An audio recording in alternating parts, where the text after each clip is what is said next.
Good evening, ladies and gentlemen. I would request you all to please take your seats now.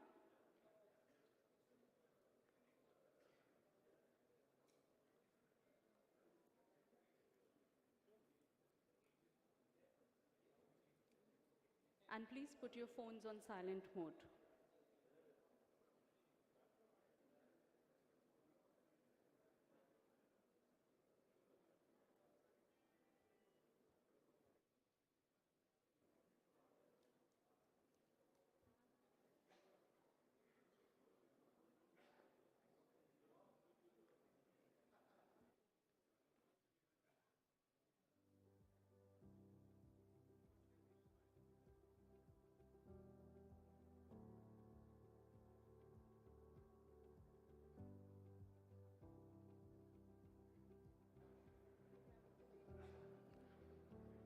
Ladies and gentlemen, please take your seats. I request all of you. We shall begin now.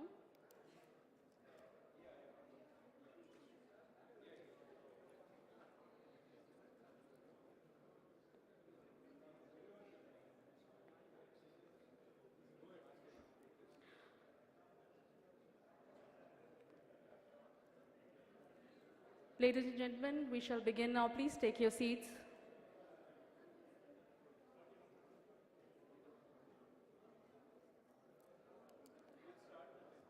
Okay. Welcome everyone. My name is Shruti Pawar and I'm glad to get this opportunity to address you all on this wonderful occasion of book launch of Forging Mettle, a book based on the life of Mr. Nrupendra Rao. We all have assembled here today to cherish the journey of Mr. Nrupendra Rao and the amazing minds present among us. This evening is hosted by Pinar Industries, one of the largest engineering companies in India. The book has been published by HarperCollins, one of the leading publishers in the world.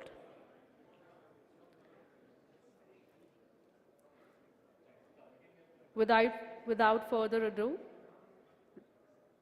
we shall start this beautiful evening with our traditional lighting of the lamp.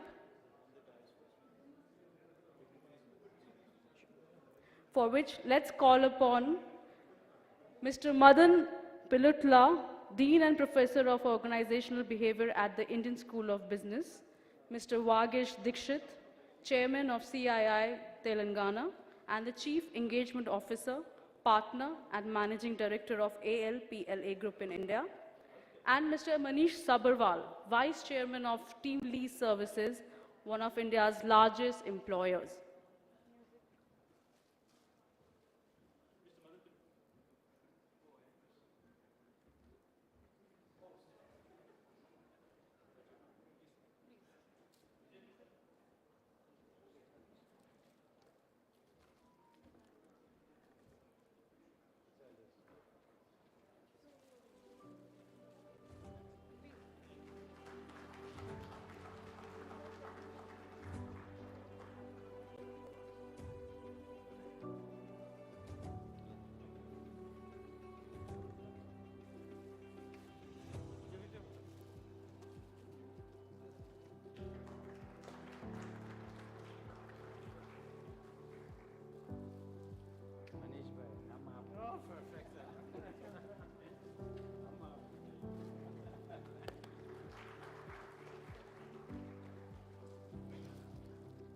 Thank you, gentlemen.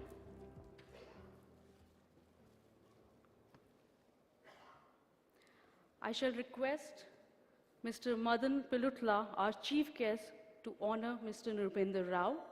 May we please have him on stage.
sir, may we please do the lighting of the lamp?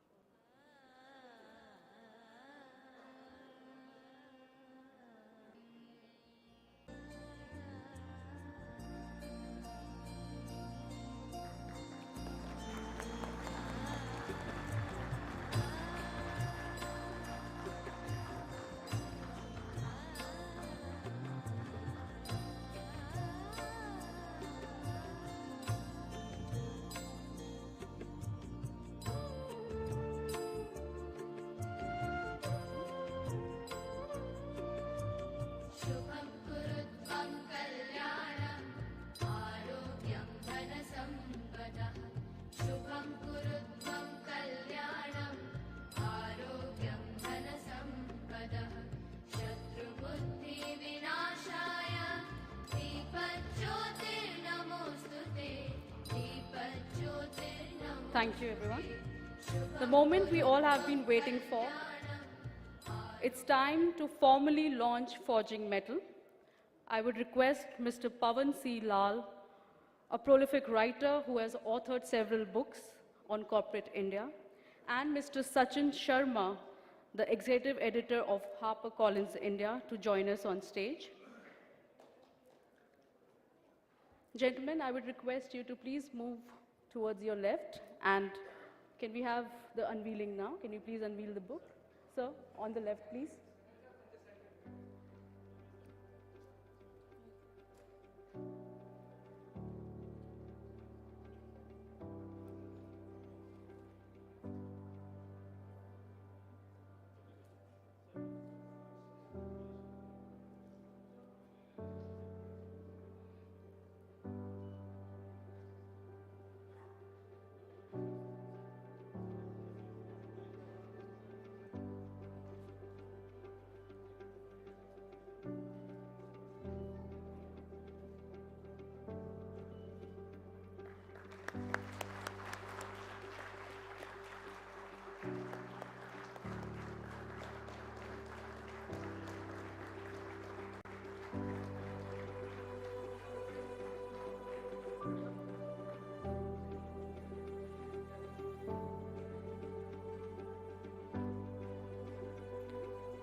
Thank you.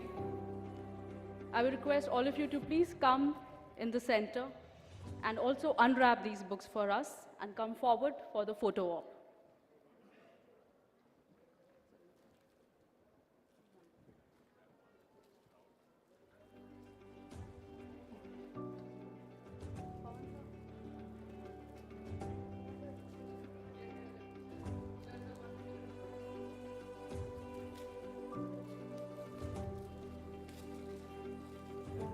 Please unwrap them and come forward for the photo op.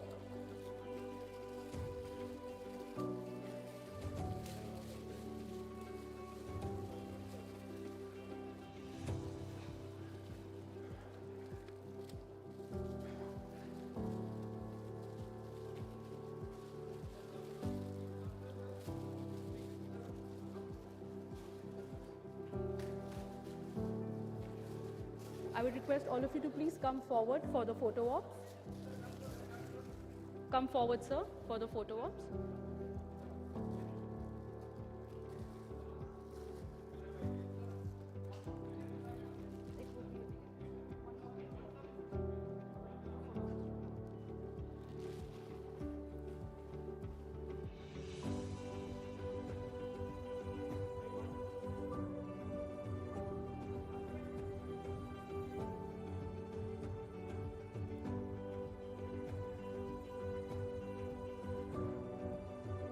Thank you, everyone. Thank you for your.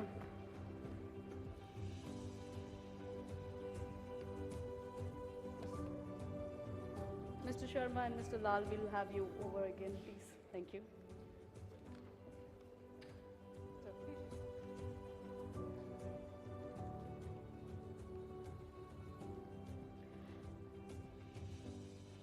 Thank you so much for unveiling the book for us, gentlemen. Before we officially begin our panel discussion, let us show you all a glimpse of Mr. Nrupendra Rao's celebrated life journey towards becoming one of the most successful entrepreneurs of the country. Can you please have the AV?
I would like to call upon our first speaker of the evening, Mr. Sachin Sharma.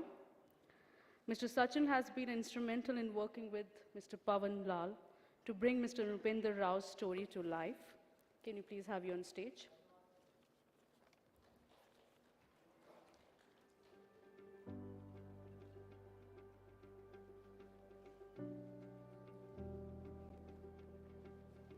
Thank you, Shruti. Good evening, everyone. It's both a pleasure and an honor to be part of this beautiful evening. I'll give you a little backstory to how this book happened. So early last year, Pavan, the author of this book, and I were brainstorming book ideas, and he told me about Mr. Rao's story. It sounded incredible to me on how someone whose father was deputy CM of a state, a politician, goes to IIT, followed by a master's at Purdue University, and then goes on to create his own career path as an entrepreneur. Now, how often do you see or hear stories like that? So publishing this book was actually a no-brainer. But then there's something different to this book than just a successful business story. Milton Friedman, the Nobel Prize winning economist, is famously quoted to have said, "The business of business is business." Well, the essence of the statement is that nothing matters more in a business except making money. While it may have been true as a statement 50 years ago when he said that, but does it apply in today's context? Perhaps not. But let's roll back to the late 1980s. India, the business of business at that time was exactly what Mr. Friedman had propounded. More so, when you acquire a loss-making company, hoping to turn it profitable.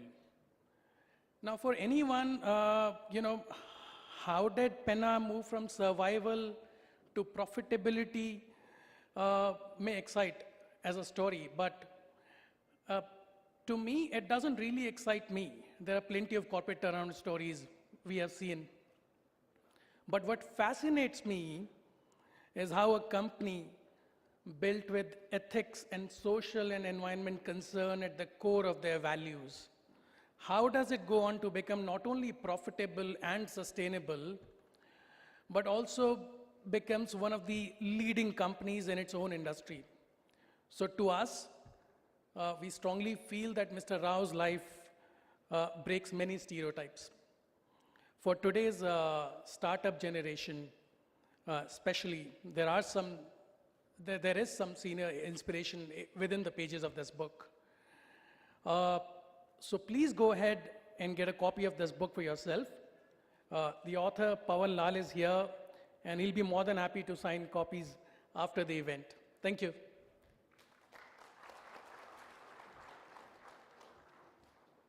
Thank you, Mr. Sharma. And now I would like to call Mr. Aditya Rao, Vice Chairman, MD, Pennar Industries, and Mr. Nupender Rao's son.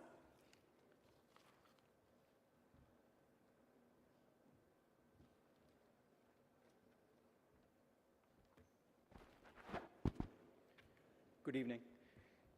To our chief guest, Mr. Madan Pillutla, the Dean of ISB, our panelists, Mr. Manish Sabarwal, the Vice Chairman of Team Lease, and Mr. Vagesh Dikshit, the Chairman of CII. Our guest speakers, Shri B. Deepika Garum, promoter of Bhaskar Medical College, and Swami Shittikantanandaji from the Ramakrishna Mutt, Pawan Lal, the author of the book, Sachin Sharma, the editor of HarperCollins, and to all of you here who are attending this event, it is a distinct honor for me to have you here with us today for the launch of Mr. Nupender Rao's biography, Forging Mettle. And thankful also that this event does afford me a rare opportunity to meet so many people. Many of you have worked with my father and have been part of his life. And to have the privilege to be here with you today is something that is very precious to me. Considering he's my father, there's obviously an element of bias when I speak of Mr. Nupender Rao and his life. I have been and I continue to be inspired by him every day.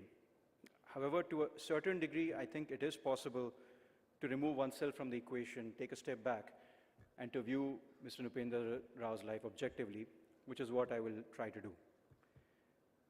Mr. Nupender Rao believes to his very core in the inherent goodness and dignity of every human being. He believes there's virtue in every person and that none of us are above or below each other. Consequently, he believes that all people, no matter their economic circumstances, no matter where they come from or who they are deserving of respect and care. The other foundational part of his belief system is his commitment to creation.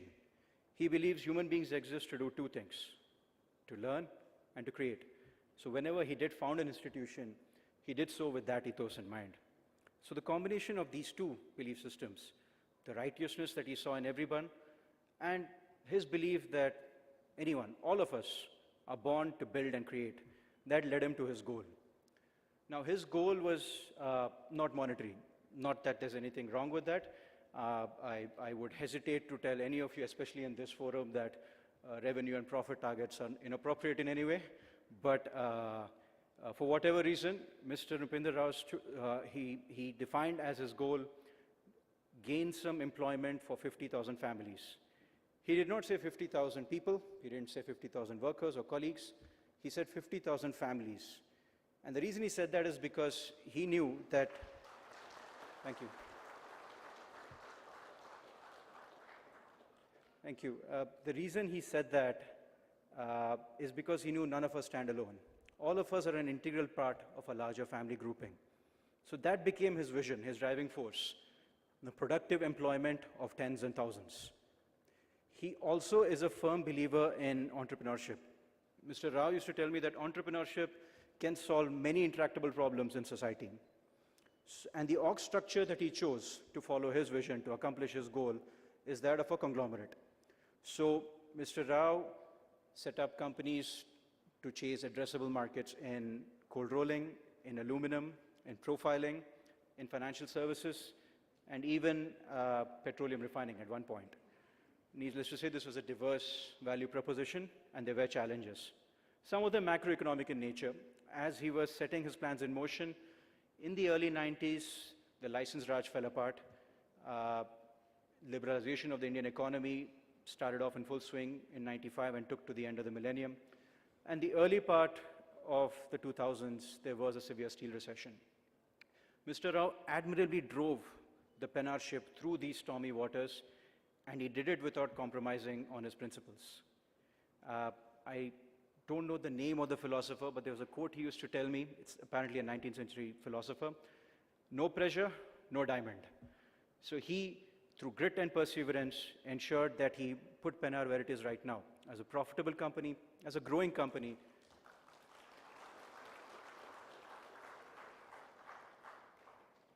Thank you. And as a company that has a value proposition which will allow it to make sure that our growth is sustainable. We are not, Pennar is not at this point an employer of 50,000 families. So we have not reached the goal that Mr. Rao has set for us. But however, if I may say so, Manish Sabharwal, who's spent the early part of his career with Mr. Rao and has also been a mentor to me, has through his company, Team Lease, hired. When I was making this speech, it was 100,000 was in my mind, but I heard him speaking to someone. It is now 300,000 employees. And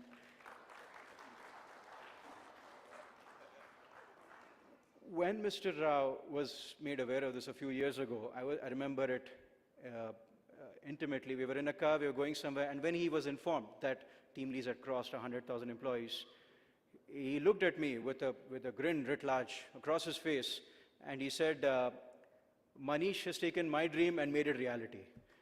And in conclusion, when I look back at Mr. Rao's life and what he has accomplished, I believe the message that I take from it is, if you want to build an institution which is growth-oriented, which you want to be sustainable, ethical, principled, and you want it to face obstacles and not shirk away, but solve them, you want to ensure that your company has drive and ambition infused into it, and you need to build your company on a foundation of empathy, compassion, and love of people. Thank you, everybody, for your time. Thanks.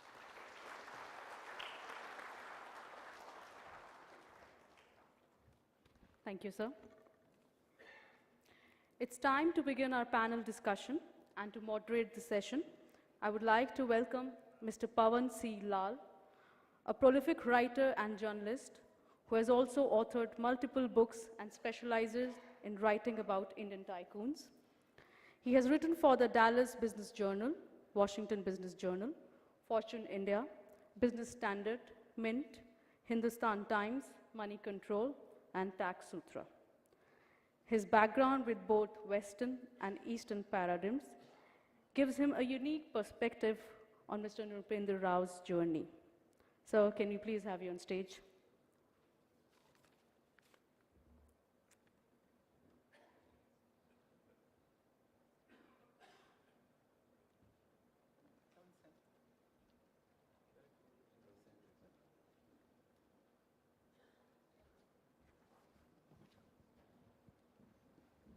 Good evening, everybody, and thank you for being here. It's a pleasure and honor to be part of this evening tonight. And I think we've already introduced everybody, so I'm going to get into this conversation and open it up with a very quick introduction. First, of course, everybody knows Mr. Manish Sabharwal, who is an entrepreneur, former employee at Pinar, and a leading executive in his own right today, as well as a writer. Everybody knows Dr. Madan Palutla, who is presiding over the leading business institution in this city. And of course, everybody knows Mr. Varghese Dixit, who presides over CII over here. So I'd like to start by asking you perhaps, Manish, since you've worked for Penar in the past and now you're running your own organization, clearly there's certain management principles that are classic and stand the test of time and have not changed. Would you be able to throw some light on what those are? Jonas Salks, he was the inventor of the polio vaccine. He said the only question to ask yourself is, are you being a good ancestor? It's a sort of interesting question when you run a public limited company, right? Because you have to balance the next quarter and quarter century. But I think there is a disease which historians warn against, which is called presentism, right? You believe today's circumstances are so special and so unique, and you have to really respond to the weather of the moment. I think great companies through time have really stayed constant to sort of the power of compounding. If you think about all you can do as a CEO in the next 1 year is you can scale. In the next 5 years, you can scale and transform. But in 25 years, the only strategy should be don't do anything stupid, just stay alive, right? Because if you're alive 25 years from now and you're scaling and you're transforming, you'll probably be around. So my sense is, I don't think that the enduring principles for running businesses, Madan will probably, be able to give a better, deeper insight into this. My sense is you have to stay around for long. If entrepreneurship is the art of staying alive long enough to get lucky, which is how I think about it, if you stay alive long enough, you'll get lucky, then staying alive 25 years is a really, really remarkable accomplishment, because first of all, you'll beat 99% of companies, or 99.9% of companies maybe.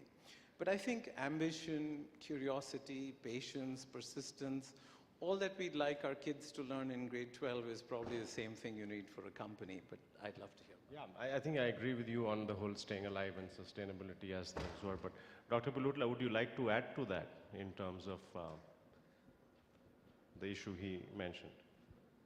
So, good evening all. So Manish said it really well. So in terms of enduring, if you're just going to be thinking about what are the values of management that ultimately that come down to the running of a company, and I'll drag it back to the book that you wrote. A lot of those values are described in the book, right? So it just, when you read the book, you think in terms of, you described it, you look at the humanity of Mr. Nrupender Rao, his ability to deal with different people, his ability to, Manish's presence on the stage today is a testament to what he was able to build in terms of loyalty, the kind of people that he surrounded himself with, and the chances that he gave to them. The belief ultimately, so good companies and good family businesses, any good company, what it does do always is try to get the best possible people at any given point in time, give them autonomy, give them free rein in the way that they run things. But at the same time, the people at the top have to have focus, right? So they need to know. So let me just tell you this is probably a false story, okay? So it's, but always, wonderful stories tend to be made up stories. They're not really true in most situations. So this is a story by a very famous organizational, he's an organizational theorist. His name is Carl Weick. He used to be at the University of Michigan. So he describes this, he said there were a bunch of people who were lost in the Alps, so these were, and these were army officers who were lost in the Alps. and they were wandering around. They didn't know what to do. They didn't have a map. There was a snowstorm. They were trying to get down the mountain. They couldn't get down the mountain. And till one person said, I found a map. Here is a map. Let's just follow the map. So this is the leader, and he followed. They followed the map, and eventually they reached the wherever the base was, they reached there. And at some point, someone looked at the map and said, this is not a map of the Alps at all. This is a map of the Pyrenees. So the story ultimately, so the goal, the thing about a leader ultimately is you hire really, really good people. You give them autonomy, but you need to give them a sense of direction, right? So, and that's what it comes down to. So companies, the kind of companies, the great companies that people build, comes down to the leader providing a sense of direction to the companies, but at the same time giving a lot of freedom for people to go around and achieve what they want to do. That's what I think I've read in the book also, and that's what I think like is the enduring image of this. Absolutely. Thank you for that response. Mr. Dixit, one of the things that I consistently took away while I was interviewing Mr. Rao and the family and the executives at Pennar, and I wrote about, was that this consistent drive to create employment, to create jobs, and to create a broader positive effect for the economy at large at that point in time. And I think in your position and where you are currently, none of that has really changed where we are as a nation and as a state. And I'd love for you to share your point of view on that.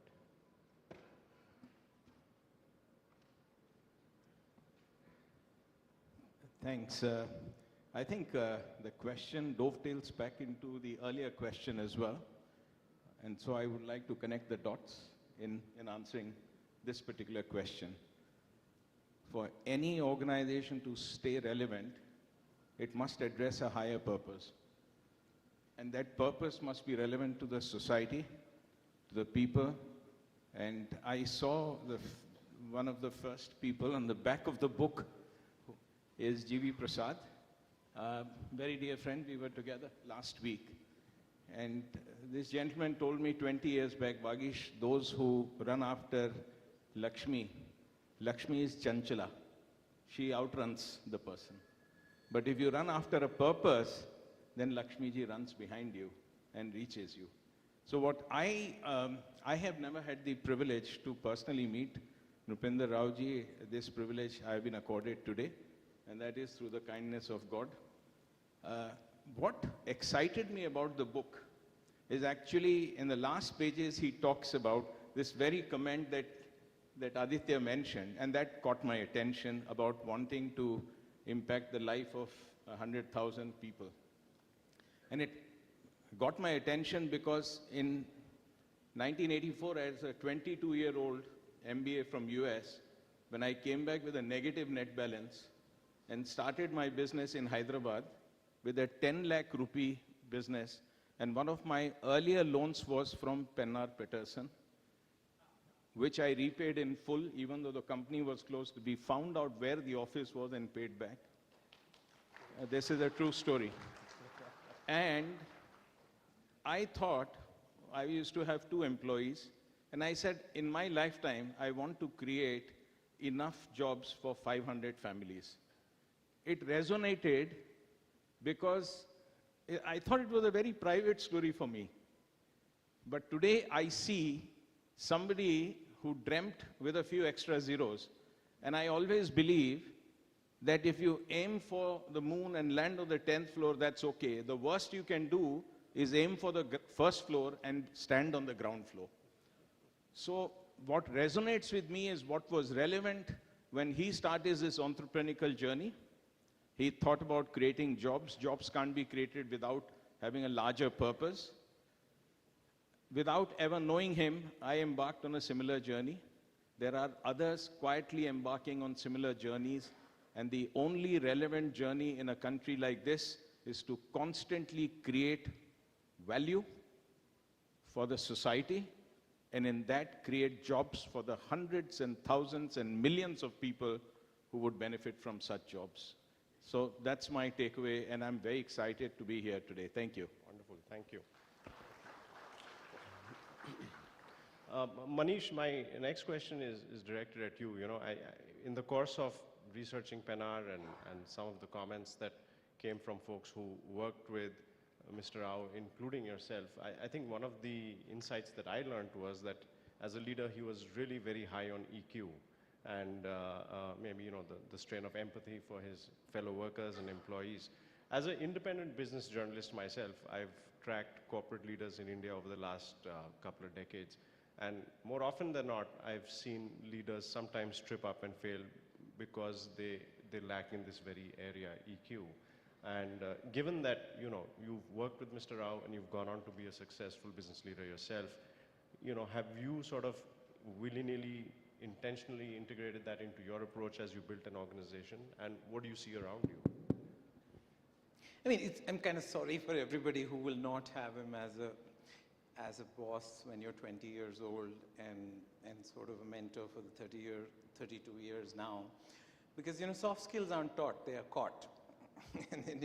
And obviously in the marathon of life, soft skills matter much more than hard skills. And for me, those sort of, when you're 20 years old and you spend 4 years learning that we don't live in a society, we live in an economy.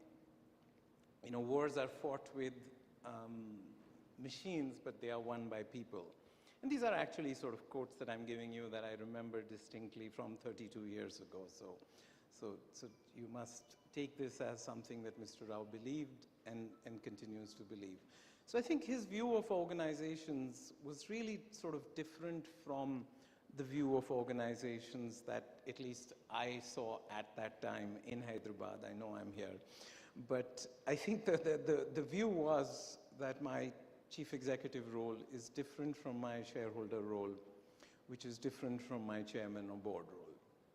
I think partitioning your cerebral cortex as an entrepreneur is really important because your chief executive role has nothing to do with your shareholder role, and that has nothing to do with your board role. And only then will you sort of think about the organization, as somebody who is enduring organizations, back to the first question, are really not built on your cap table. I mean, you will survive because of your cap table, debt equity ratios, cash flows, liquidity, margin expansion, all that is really key. But I think the only enduring organizations are those which recognize that wars are maybe fought by machines, but they are won by people. And the concept of human capital, which all of us sort of know that now intangible assets matter much more than fixed assets. And that was something which I remember multiple conversations with Mr. Rao early in the stage. He didn't always agree with me. I remember him talking about asset base at that point in time. And I used to say, no, forget about asset base, let's talk about revenues. But at least he got through to me that forget about this conversation, let's talk about human capital. And human capital he viewed as the only thing that would be endure. As I grow older, I reflect back, I grew up in Kashmir. They have two words for property in Kashmir, amanat and jagir. Both mean property, right? But jagir means it's yours. You can do what the hell you want, right? The Maharaja of Cooch Behar had a jagir. He used to spend 50% of the state treasury on Cartier and Rolls Royce, right? But jagir is very different from amanat. Amanat is sort of, it doesn't belong to you. You hold it in trust for the next generation. And actually, there's a small twist to it. You're supposed to hand it over in better condition than you got it. And I think that view of a company where this may be the company I started, but this is a company that has to live longer than me, this is a company I want to hand over in better condition to the next generation, is something I think was a view of human capital which was not very common in Hyderabad or in India in the early 90s. Thank you.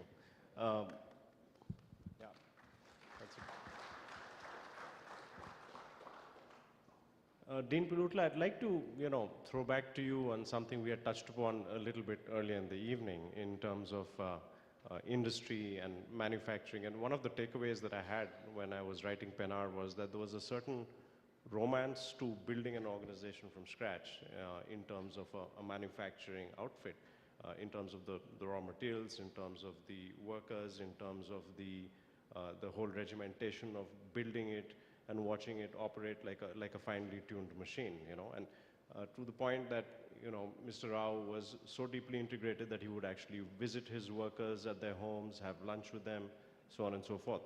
That's a very different universe from what you are perhaps seeing today at our academic institutions, where young minds are are no doubt training themselves in the same rigors of math and science, but perhaps pursuing slightly different objectives with companies that are born out of technology and reach meteoric highs and become super successful overnight, largely from a valuation perspective. Is there a need of the hour today in terms of broader industry? There are many questions in one, right? So this is, so let's try to parse it a few ways. The first is, I think there is an element of nostalgia in the way that we think about what we call companies and the romance of certain kinds of companies. I think it is wonderful what is happening in India today. So I'm excited by the kind of companies that people are building. I'm excited by the kind of valuations that people are receiving. Because no matter what you look at it, ultimately these valuations are based on some kind of a prognosis of how these companies are going to grow in the future and the revenues that they're going to generate. I'm not saying that the valuations are always right, but I do think that there is some logic to it and there is some rationality to it. And the valuations are based on people's estimations of how quickly these companies are going to grow. Second kind of a question you're talking about is what is the future of manufacturing in a country like India, right? So that is it's a second question, and that again in the book you talked about it quite a lot, okay, and somewhat presciently. So when Mr. Nrupender Rao started his company, and where you talk about, and when he talks about the fact that the policies of that time and the infrastructure that was available at that time did not allow companies to scale, right? So the cost of electricity was among the highest in the world.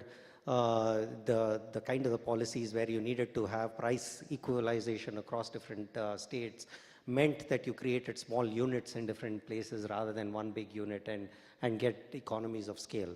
So those policies, so and again, I have no criticism of those policies. So please, I'm not the kind of person who's going to go and tell you that in hindsight, they should have done differently.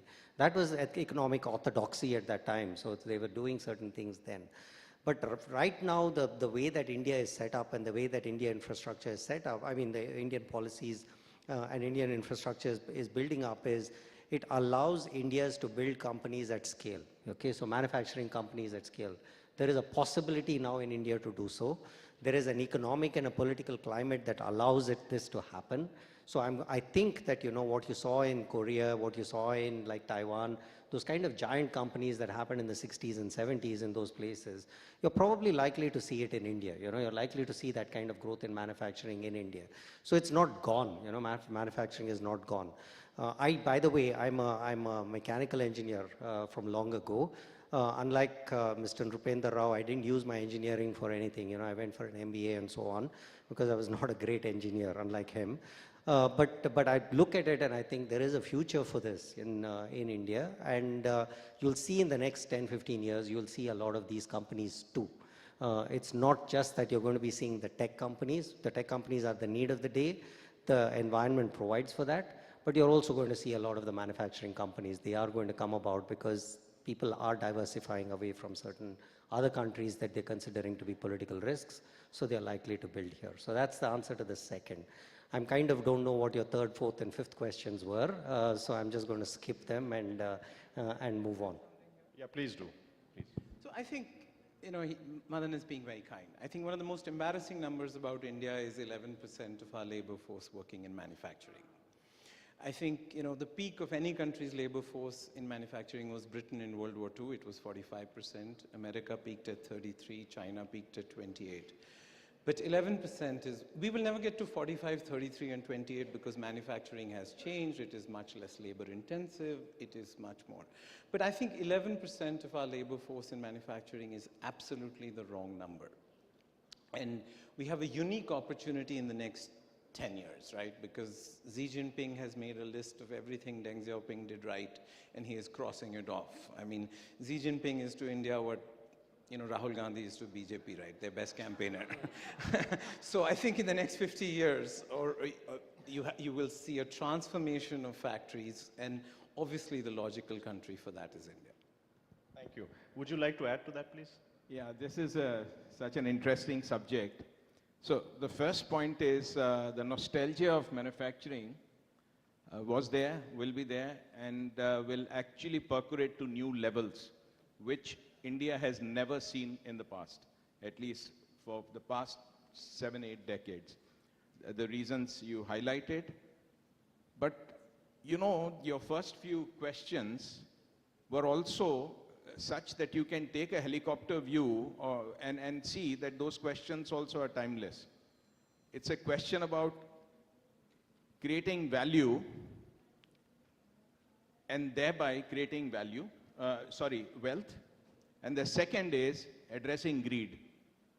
So when you create a company, whether it's an IT startup that goes into huge valuations, so long as it's addressing a need and it's addressing really a value for the society, that's all fair, because Lakshmi is following the good work. But if somebody is doing the valuation game, this is not new. The names were different. We didn't have PE funds. We didn't have these multipliers. But if you go back to 70s, 80s, you will find enough number of people who have made a lot of money through unfair play. So this play will always be there. Now, what I find very interesting and something I resonate with not only what's written in the book, but what I hear outside of the book, is the harder path of staying ethical. And I think that's a journey that I want to applaud Nupendra Raoji, because that's a tough journey. It's a tough journey when you're addressed with 350 industrial regulations and you want to stay honest to yourself and not to beat the system. But the people who do this will be around after 25 years, that magical number you mentioned. And just to complete the story on the China stuff, I am in conversations on behalf of the state. I also represent Austria as the honorary counsel for this state. A recent conversation with the Walmart team in North America, 3.5-hour workshop. They normally spend 20 minutes for a €100 million business, just to find out how can they import $10 billion worth of goods, anything. If you have pharma products, pharma, they are already buying healthcare, they are already buying home care products, personal care product, a bucket they are willing to buy. So the future is so bright that everyone needs to buy sunglasses. That's my view on manufacturing. Thank you. Thank you very much, gentlemen.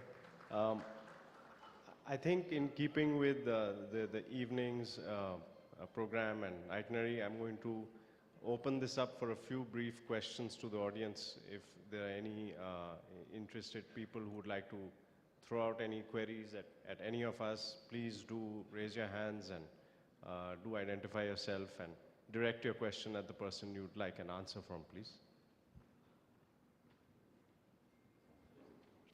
There is a gentleman there. Can we have the mic for him?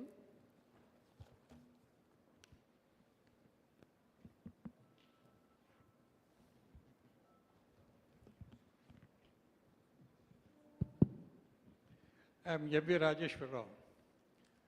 My question or my understanding of the debate that is going on here is, what is entrepreneurship? Is it building certain organization, or is it building certain values? And when we talk about values, actually it all germinates from people. So entrepreneurship is people related. How do you build a resource which is building oriented, the people oriented? And here I find that Mr. Nupendra Rao, whom I know quite well, is the emphasis on building people. See that they are trained well, they are put in proper positions.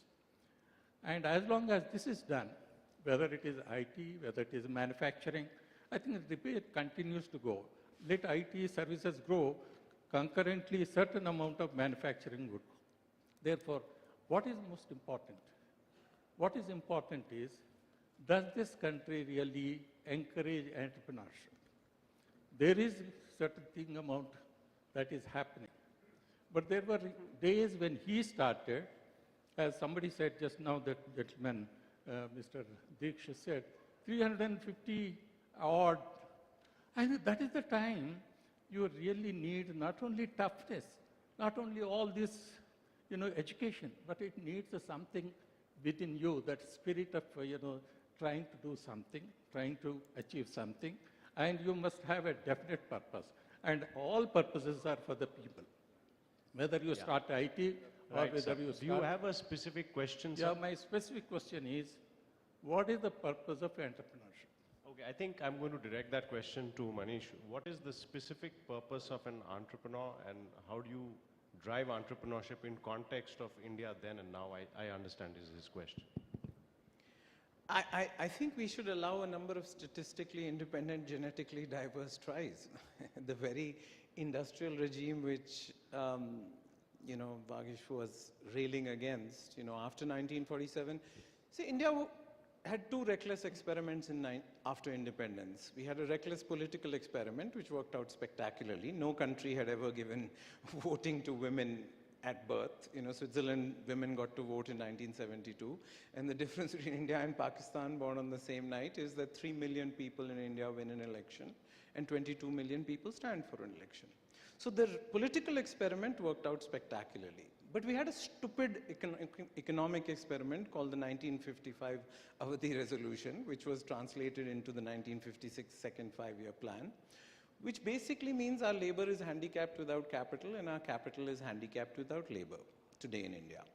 So I would submit to you, let's not look for one purpose. Let us allow a number of statistically independent, genetically diverse tribes. There may be some kids who want to be unicorns. There will be some people like Mr. Rao who want to create lakhs of jobs. There will be some other women who may want to solve a problem. So I think the problem with looking for only one purpose for entrepreneurship is that then you become very prescriptive. You start viewing entrepreneurship as an engineering problem.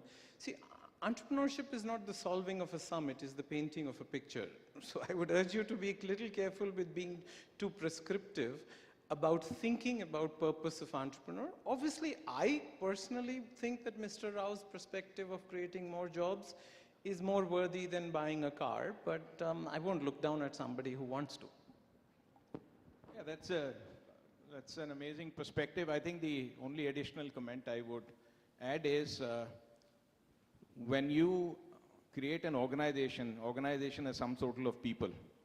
And if you allow these people, and it's a pleasurable allowance to work together to create entrepreneurs amongst that team, some would continue to do entrepreneurial journeys within that group, some will do outside. I mean, I have the pleasure of knowing at least half a dozen people here in this room, at least one of them a friend for 20 years, who was telling me 2 hours back that he was hired from the campus and just finished running a 2,700 crore company and took it to different heights.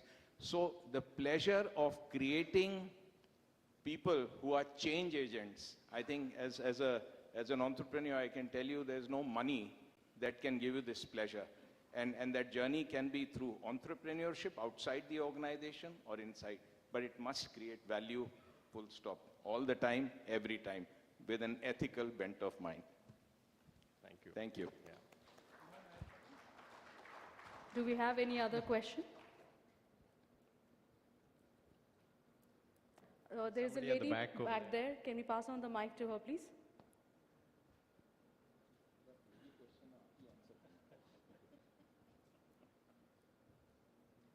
Hi.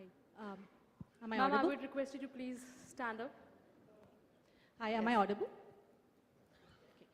My question is to Mr. Madan. Do you see a change in the workforce from 25 years ago to now, where words like grit and resilience were almost the norm, whereas now with the Gen Z and millennial generation, do you seem to see a shift in terms of work attitude? And if that is, could you throw some light on what that may be? I think the young people today are wonderful. Let's just begin with that, right? So I entered the workforce a long time ago. The kind of things that I wanted to do, the kind of ambition I had, the kind of risks I wanted to take, were very different from, and it's not just me and my generation. So I went to engineering school, I went to an MBA program, I joined a multinational. A lot of us, so those were the kind of ambitions that we had. I came, for the very first time, I came to teach in the Indian School of Business in 2001. By the way, I'm in this job for about a year. I've come back to India after 31 years. This is fairly new to me in some sense, except I came to teach in the Indian School of Business in 2001 as a guest faculty. And I came back again and again because I saw the students then as being very different from the kind of student that I was and my generation was. So if you're asking what kind of people that we have today, I think we have exactly the right kind of young people who are going to take this country forward. These are the people who are risk takers. These are the people who are starting companies. These are people who are doing tremendously well and with a deep sense of commitment and passion towards a lot of things that they're going to be doing in the world. So I look at there are three big problems that the world needs to solve, and India also has the same three big problems. So if you look at what it is, the first, of course, is climate change, right? So we're looking and we're saying there is this big problem that if we don't, and that is generations like mine, generations older than mine, and so on. We didn't come to grips with this problem, but the current generation needs to, and they need to solve it in order for the world to remain the kind of place that it is that can sustain human life. So that's one big, huge problem that is out there. A second big problem that needs to be solved in the world, it really is inequality. There is tremendous amount of inequality that is there in the world. There is still there are places in the world where food is not available, while there are places in the world that there are all kinds of splurges that are actually taking place in lots of places. The third kind of a problem that the world needs to solve, and India can play a big part in it. If you look at Europe, America is an exception, but you look at Europe, you look at Japan, you look at a lot of the advanced economies, they're aging economies, so there are people that are there. So the demographics of those places aren't great. They're going to very quickly, they're going to be in a position where there are a lot of older people that are out there who need to be sustained, but the working population is not going to be large. India then can be a talent factory if you do a lot of the things that we're going to be doing right. And I look at the younger people here and the kind of things that they're doing when it comes to education, when it comes to training. If you're just looking at the kind of the ed tech firms that are happening in India, they're fantastic. The kind of skills that firms that people are building up. And these are all the Gen Z and the millennials who are building these companies. So I look at them and I think that they're doing a tremendously good job. So they are different, but they're really, really good. So in some senses, the way that I would lay it out, because I'm an optimist when I look at these things, I think they're way, way better than the generations that preceded them. And they're going to take this country forward dramatically. Thank you. Manish, would you like to add to that? Ma'am, I would be a little careful with presentism. Cicero, he was a Roman lawyer in Caesar's court, and he wrote in his diary that this next generation is very lazy, is very rude to its parents, and will destroy the universe. So that was 2,000 years ago. So I think, nostalgia is usually amnesia. I think I'd like to just add to that because, I've written about entrepreneurs and younger business people for the last 25 years. And I think the one shift that I see, obviously, today is that business leaders and technocrats are younger than me and obviously getting younger as we go along. And they're naturally better informed. You have more information flow. You have more finance. You have more private equity firms and venture capital firms funding them than ever before. And you have a greater sense of opportunity and a greater sense of confidence. I think all of that is positive. The only underscore I would throw in there is that I wish they would read a whole lot more. Can I, because you're quoting the Greeks, so it's Socrates was reputed to have said that books are going to destroy people's minds. Okay, so when you say that you wish that people read a lot more, books were a new technology in those days, and people hated, and Socrates hated books at that time. So he wouldn't have agreed with you. So the new generation has. You're a writer. You want people to read books. I can understand that. But it comes down to the way that people are educating themselves, the way that people are learning. is quite different, you know. So, and they're going to learn, and they're going to learn in different ways. And if books, I hope they don't go. I still like you know, reading these the way they are. But people learn differently, and we just have to acknowledge the fact that it might even be better. I do want to add, perhaps even on a lighter note, even not completely, the change I see in the Indian family environment between the last 30, 40 years and now is 30 years back, it was bhakti bhav. The boss was like a paternal leader of the family, and baki sab bhakti bhav se people would work. There was nothing wrong. It was not being buttering or oiling the boss, it was bhakti bhav. What has happened now, and very interesting, is metritva bhav. Now, if as a 61-year-old, if I want to guide the 26-year-old engineer in my company who's come in from, let's say, BITS Pilani or IIT, and I want to give him this paternalistic feeling, this is not going to work. But metritva bhav works beautifully. The next revolution I hope for is prem bhav, when people will actually work together closely because they just love each other, just the time they spend each other. And I think that's where you see the ecosystem and people hang out together because they like doing this. So I think it's all for the good. I don't believe in the guy who said things are getting ruined. So, thank you. Thank you. I think we have space for maybe one more question. We can take one last question. Yes. Can you please pass on the mic to him? In the center.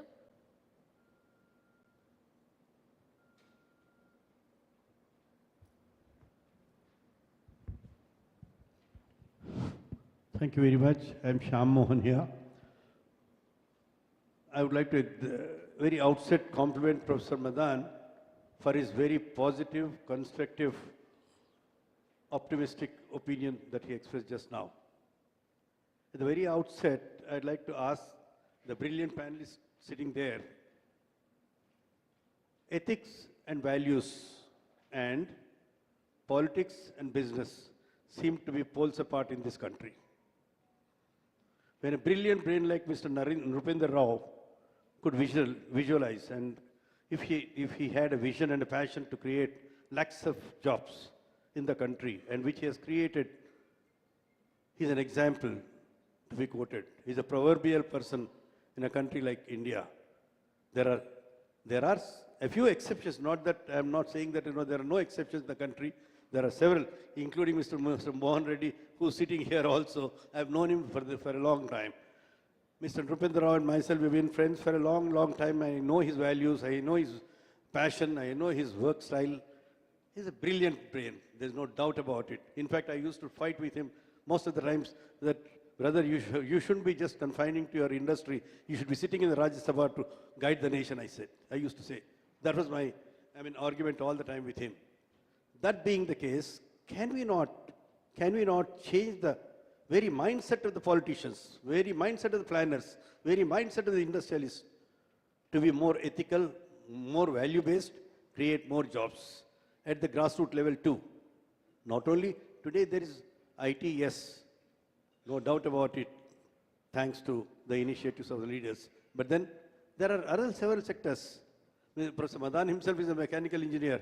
There are ever so many. In the recent past, I think a lot of mechanical engineers and workers, they have not been able to encourage at all. They are not encouraged at all. So I think the system should evolve. Why China has become a global industry? Why not India? Can we not carry that conviction in the country? Can we not go by such commitment? Can we not plan such an industry, such a vision? Let's try and answer Thank you so much. Yeah. Would you like to take a crack at that? So I think the question is, can we not cultivate ethics and values? Is that it? Across policy and the state and business ecosystems. That's really the question. And then, so, you also gave China as an example, right? So as what they've managed to achieve and what they've managed to do. I think China, if you look at the Chinese example, and without meaning to be like, insulting in any fashion, I, I don't believe that, it was built on a foundation of ethics and values, right? So a lot of the development that happened in China wasn't really that. But the harder question that you're asking, and one that we have to face up to as a nation, right? So, and that's what you're saying is, why are we as a nation, why are we tolerant of? So it's not a question of cultivating, it's not a question of cultivating ethics in other people and so on. It's why are we tolerant of wrongdoing? Why are we tolerant of like norm violations? Why are we doing that? I don't have a very good answer to that. Okay, so I don't. Even simple things like people jumping the queue in airports, right? So the first few months I came here, I was horrified by the things that were happening. But by now I've kind of gotten used to it. In the 1 year that I've been here, I've gotten used to this, this jumping that is there. So I believe a social movement that starts where people become a little less tolerant of this kind of corruption that you're talking about, the violation of integrity and the violation of ethics, is probably that social movement that this country needs to have. But in order for that to happen, I think, and it's already that there is parts and parcel that is happening, which is that resource allocation has to be done appropriately, right, and transparently, so people can see where are resources being allocated, where are decisions being made. Those are the kind of things. Being increased kind of transparency is what you would like to see, that would help ultimately shine light on where is this that is going wrong. I don't have a very good answer for you. The only answer I have is that every one individual can make a difference if they themselves not do wrong, which is like, a basic minimum kind of a requirement, but also are slightly intolerant of wrongs that go around them, then maybe we can start like, becoming a nation that where more people are ethical in the way that they conduct themselves. This is my best answer that I can give you at this point. Thank you. Thank you to so add much. quickly to that? Yeah, just a quick addition on your example. I think every nation goes through a journey, and a nation of our age, it gets reborn and revived. Just 3 years back, this was pre-COVID, I was at an airport. I've lived longer in India. I left US in '84, so by now my tolerance levels are incredible. But I saw a 12-year-old girl chastising her mother, "Mummy, ye kya kar rahi ho? Piche chalo. Log line mein khade hue hain. We have to stand in the line." I was so touched. I said, you know what? The future of this country is still bright. When a 12-year-old thinks that it is morally wrong for her mother to cut a line, and this will happen more and more and more and more, and it's just a small example. In business, today, the kind of issues that can be handled without corruption are certainly far better than it was 10, 15 years back. But it's going to be a journey, but we can't be passive bystanders. And for sure, when it comes to the political landscape, I look at how many people have interest from educated families. I mean, this is a classical example where this gentleman built a legacy after being from a political family. But how many times people who complete IITs, complete education, say, no, I'm going to change the country's future by becoming politicians. I think it will get there. It's going to take time. Let's have hope. This country has lived for thousands of years. This transformation will also happen, not in the next 1,000 years, but at least in the next 20, 30 years, we will come a long way. Thank you. Thank you so much, gentlemen. That was a very informative session. It's time for me to call upon our next speaker. Please welcome Swami Shruti Kantanandaji, senior monk from Ramakrishna Mutt. At present, he is the director at Institute of Foreign Languages, where yearly 20 to 25,000 students learn spoken English. He propagates Ramakrishna Vivekananda teachings and other scriptures.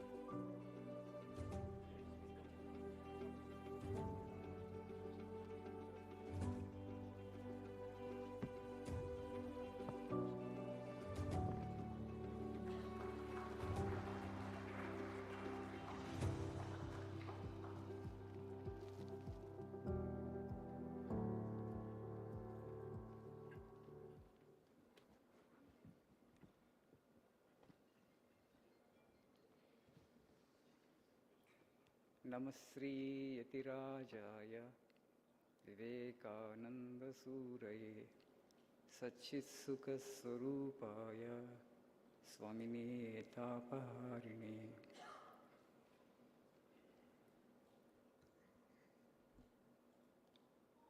distinguished panel members and a very august and noble audience present over here.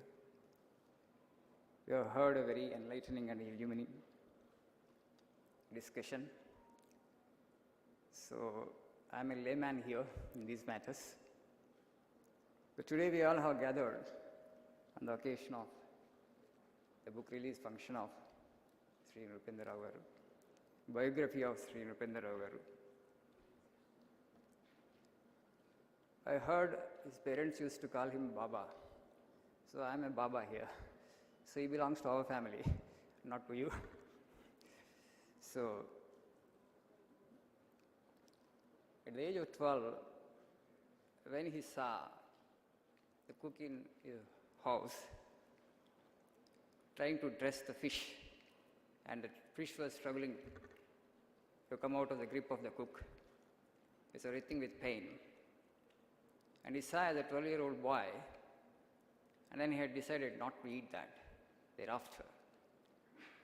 So, see whether killing is right or not, I am not talking about vegetarian and non-vegetarianism. The kindness, the compassion, the love the gentleman has, that's the virtue that we admire in every being. You know, Gautama Buddha, or Jesus Christ, or Shankaracharya, or all the great people that history has seen, if you just look at their lives, they were extremely kind, extremely compassionate. Today we use the word empathy, but kindness and compassion actually go beyond empathy. So we are all living in a society, as Aditya ji told, we are all interconnected. It's all one life, Vedanta says. India is known for Advaita Vedanta. Our life is one. We're all interconnected. It's not that actually my interest is separate and your interest is separate. So when we create businesses also, so the larger interest of the society we must have in mind. If any promoter of any business, any entrepreneur, if this he makes it as his goal, the greatest good of the largest number of people in the society, if that becomes the objective of the entrepreneur, he will become successful. Definitely he will have to face many challenges, many trials and tribulations he may have to endure. But as Swami Vivekananda says, stick to truth, you will succeed, maybe slowly but surely. Sri Nrupendra Rao Garu is an example. He stuck to truth, he stuck to the values he had believed in, and he became successful. So as Madanji told, actually the present generation is very optimistic and they're very, and also value oriented.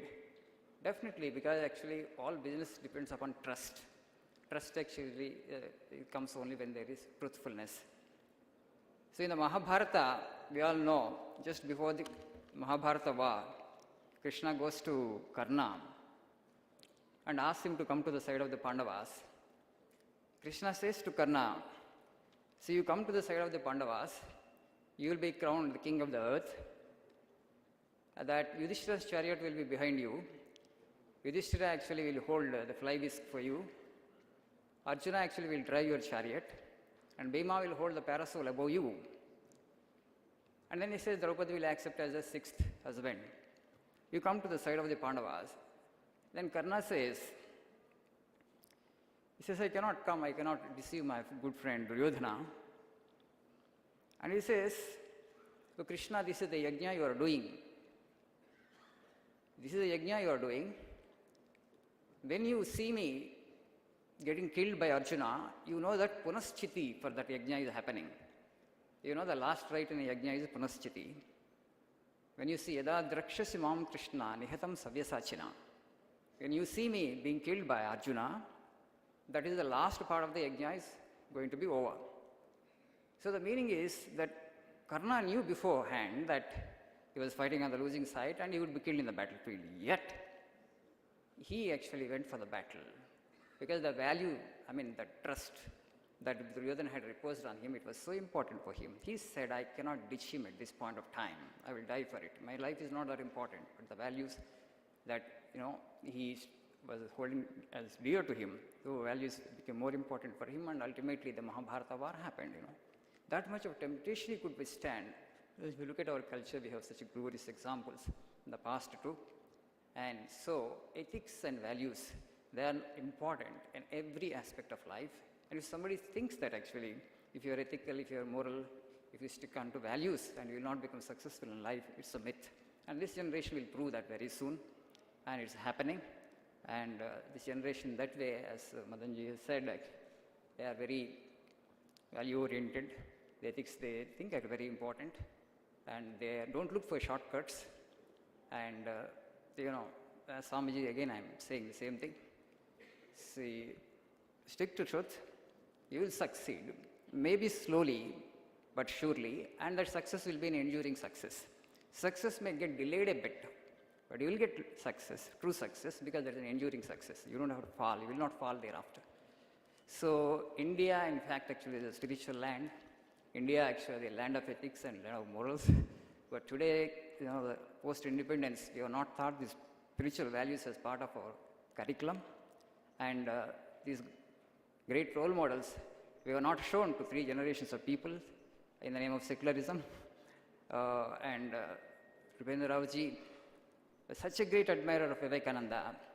We actually went and met the SCRT director here to get something of Swamiji's teaching to become part of the curriculum, education curriculum. We became successful, persistent efforts. Sir would come and inquire, what happened Swamiji, what happened Swamiji?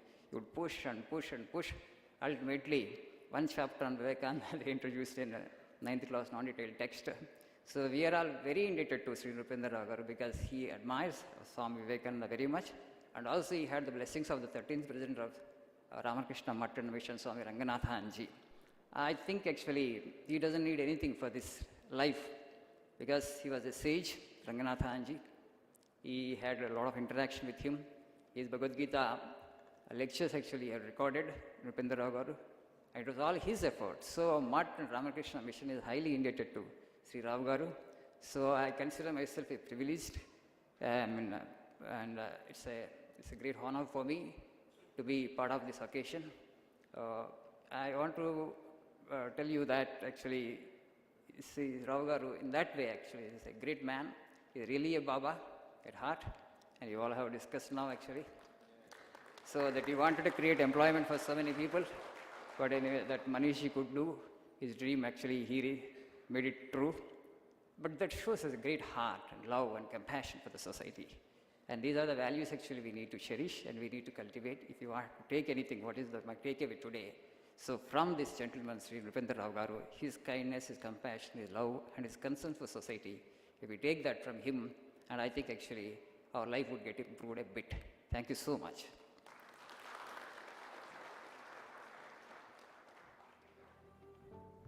Thank you, sir.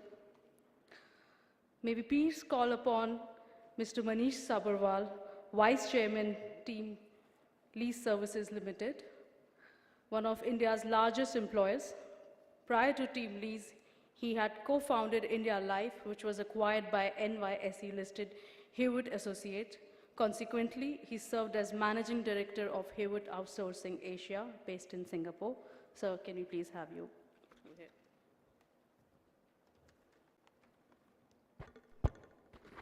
So, I once heard that better than 1,000 days of diligence study is one day with a good teacher. Not only did I get a great teacher, but I got 1,000 days when I was 20 years old. I joined Mr. Rao in 1990 for 4 years before going off for my MBA. There's 6 words for teacher that I like in Indian culture. Adhyapak, which means information provider. There's Upadhyay, which means combiner of information and knowledge. There is Pandit, which means deep subject knowledge. There is Acharya, which means impart specific skills.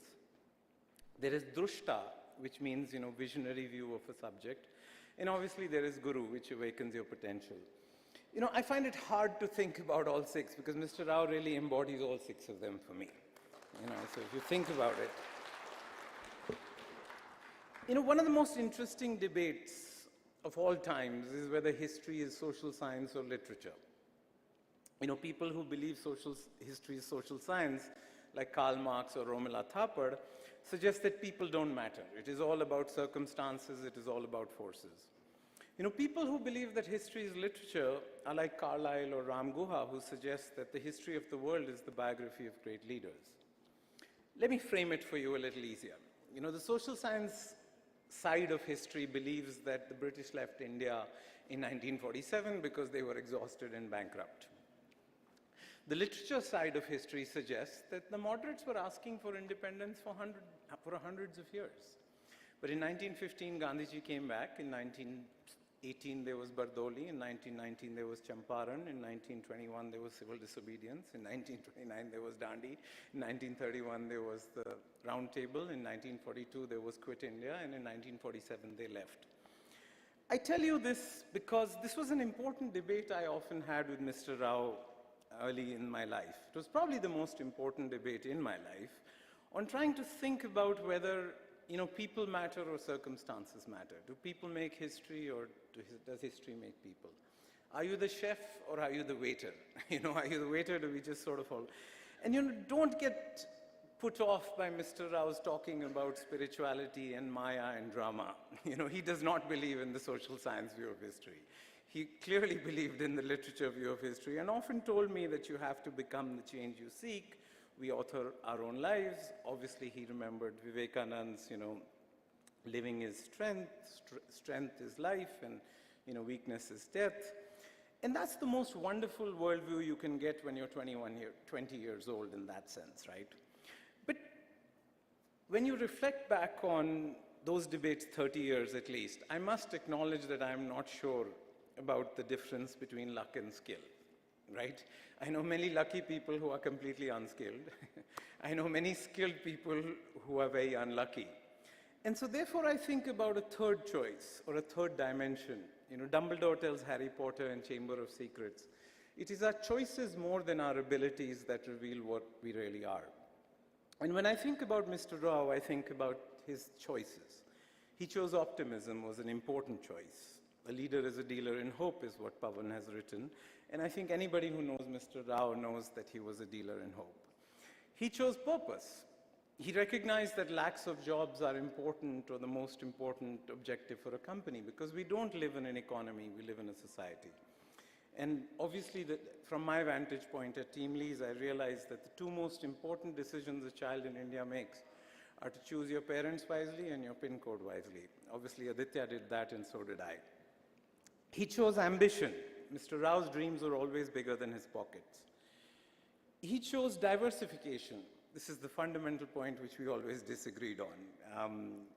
He wanted to do many businesses. I felt that that was not a good idea, but that doesn't matter. He chose risk-taking, more importantly. You know, there's a wonderful story which I heard later in life, but my arguments about Pennar aluminum profiles, and he said, we'll see. You know, it goes on. You have to take some risks. And there's a wonderful story about Akbar, where Akbar sentences this guy to death tomorrow morning. Tomorrow morning, I'm going to chop off your head. That guy says, Jahanpana, please don't do that. I'll make your horse fly in 6 months. So Akbar says, okay, you'll make my horse fly, go back to jail. So when he goes back to jail, his roommate asks him, how are you going to make his horse fly? He said, 6 months, man. I may die, Akbar may die, horse may fly. See, entrepreneurship is the art of living long enough to get lucky. And so many of you will not have the privilege and the joy of having Mr. Rao as a teacher when you're 20 years old, and obviously as a mentor for the last 32. But as Aditya said, Mr. Rao only thought about learning and he thought about building. And almost all I've done, at least in these years, is what I learned and created from Mr. Rao. So as Jonas Sachs, you know, the inventor of the polio vaccine, as I mentioned, and that's a question I think all of us think about. And I think Mr. Rao thought about that as a listed company, right? Because you have to balance the next quarter and the next quarter century. But he said the most important question to ask yourself is, are you being a good ancestor? And Mr. Rao is a great ancestor for Aditya, for Reyansh, for Ritvi, and for me. Thank you. Thank you, sir. Our next speaker for the evening is Mr. Vagesh Dikshit.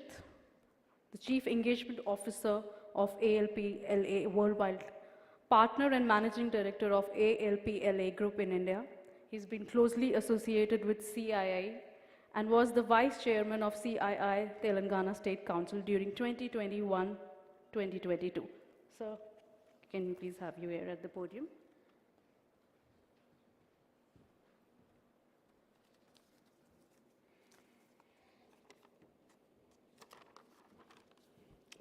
Good evening. It's indeed a privilege and honor to be here for the book release and more importantly for the absolute rare opportunity to meet Mr. Nupendra Rao in person. As a current chairman of CII Telangana, I am vastly elated to share with you that Mr. Rao was elected as chairman CII Telangana during the years 16-17 and of course was the vice chair before this. He was co-opted member of the CII Andhra Pradesh State Council during the United AP and chairman of the Task Force of Affirmative Action for the year 2011 to 12. In other words, during the time when he was working very hard on furthering his dream for creating jobs in a very ethical manner, he also had time, energy, passion and affection to share his energy experience with other industrial members of CII, which is constituted more or less 70% by MSMEs. A lot of them were inspired by his visionary leadership. Of course, Pennar, under his leadership, already had joined CII in '88 and has been constantly a great supporter of CII. With this background on CII, I thought I would like to say a few lines in Hindi. I like to write poetry quietly whenever I get a chance. And I thought I would pen these few lines for him after listening to whatever was going on. So my handwriting is terrible, but I wrote there. And it's in Hindi. I hope you can imagine. कुछ लोगों की आंख में नूर और दिल में अरमान होता है. कुछ लोगों के आंख में नूर और दिल में अरमान होता है, वो अपने लिए नहीं पर दूसरों के नाम होता है. वो अपने लिए नहीं दूसरों के नाम होता है. Nupendra Rao ji epitomizes this feeling, this whole lifetime कि उनकी आंख का नूर और दिल का अरमान जो था वो दूसरों के लिए था. And I salute him for this and I applaud the work he has done and created so many entrepreneurs, so many lovely people who are all gathered today. Thank you very much.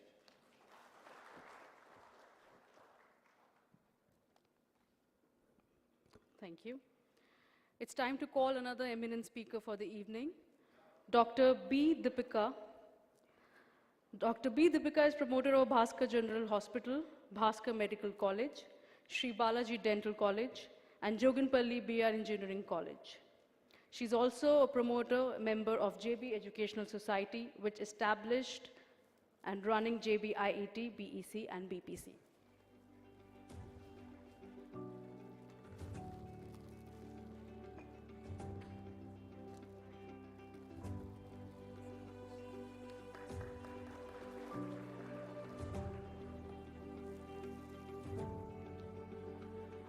Good evening, respected dignitaries, Swamiji, Nupendra Rao uncle, Rajalakshmi auntie, Pennar team, and the guests here. I'm really feeling the brain fog now after all these stalwarts. I'm thinking, can I shrink up and hide somewhere?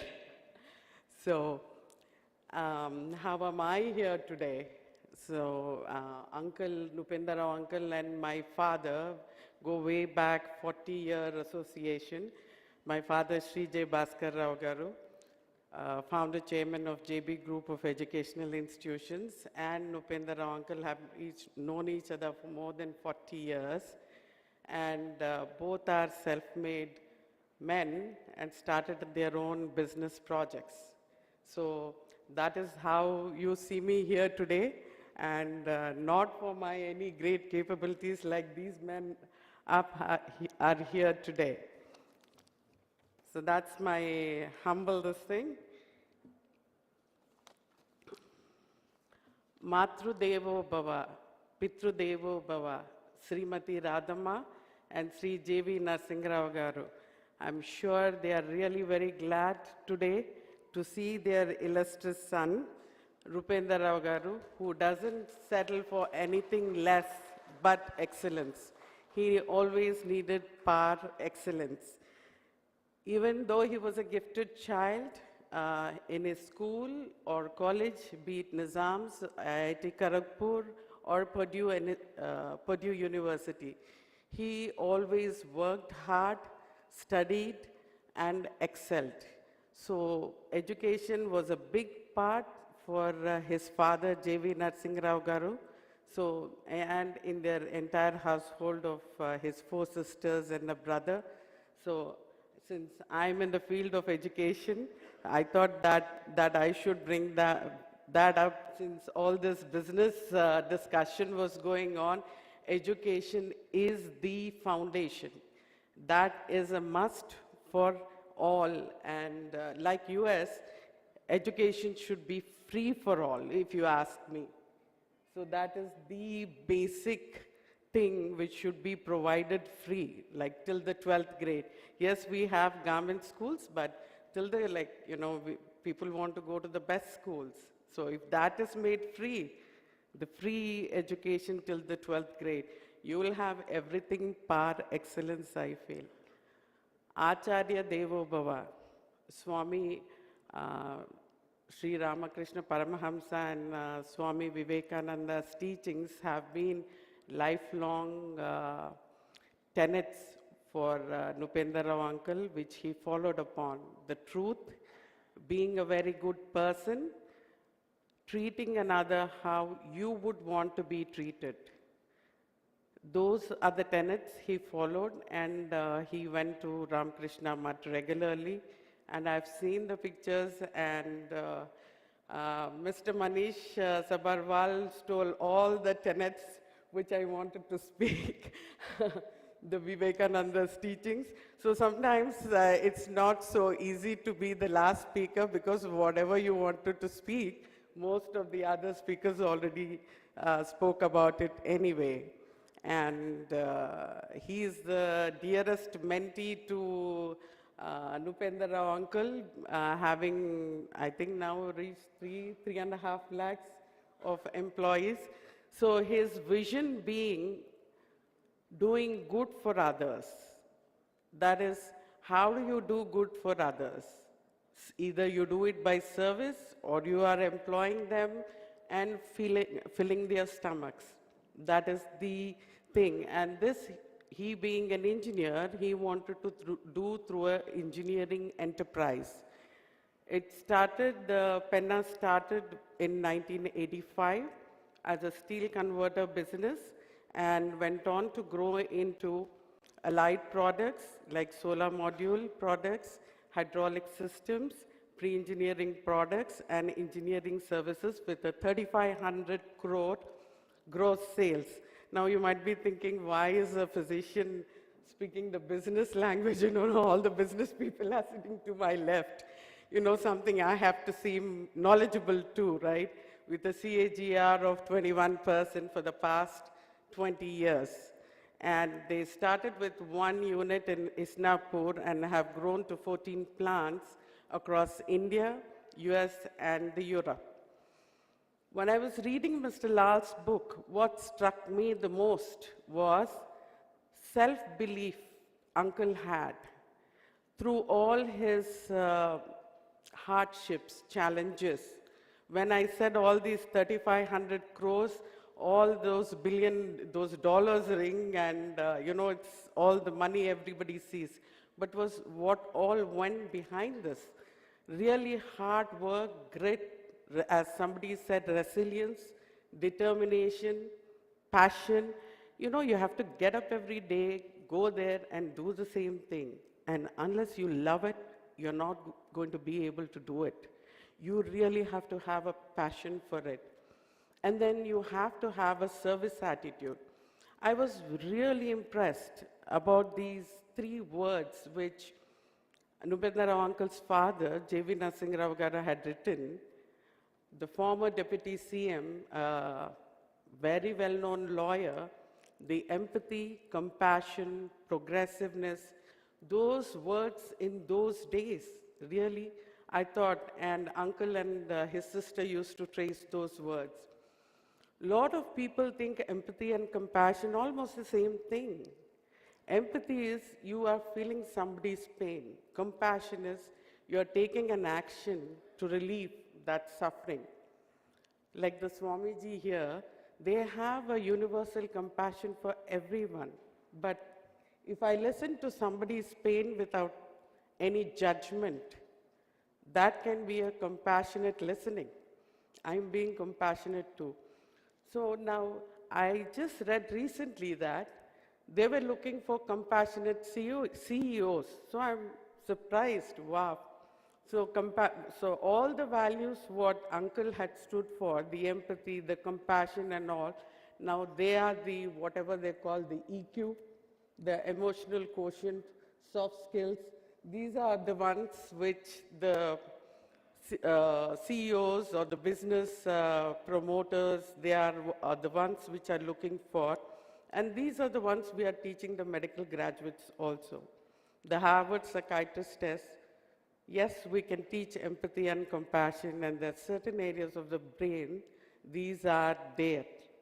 And now there are centers, actually, in US, doing research in empathy and compassion. So I invite all, I didn't want to take all this time because there's so many guests here. I've been under the weather, so I thought you all will help me out in naming some of the attributes of Nupendra Rao uncle, which make him this lovely, handsome gentleman. The picture I see, thorough gentleman with a winning smile and a sparkle in his eyes. So could you give some more attributes of uncle? And I have chocolates ready.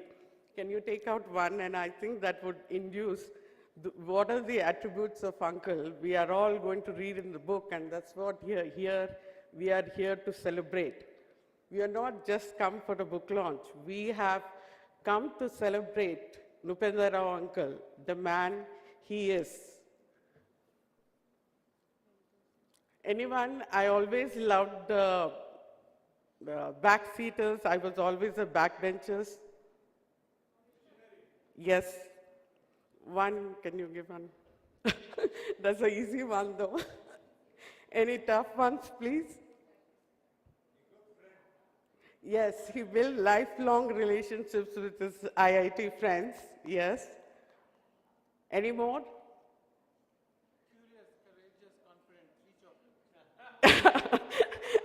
One to Mr. Sabarwal here. Yes? Yes? Again, on my left side, it's like they don't want chocolates. You know, I would just get up and say whatever. Yes? Okay, great.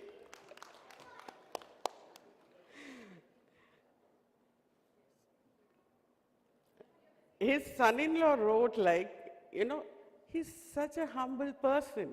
He's so, that is what gets to you. When you see a certain person, their body language speaks to you. And we don't realize it sometimes. I am like unaware of it 99% of the time. And my mother, Vasumati Devgaru, she reminds me of it. Be aware of your body language. So, and it becomes a innate part of our personality. And he's such a humble human being. So, any more? I have chocolates, I mean, you know. Yes? Okay, great.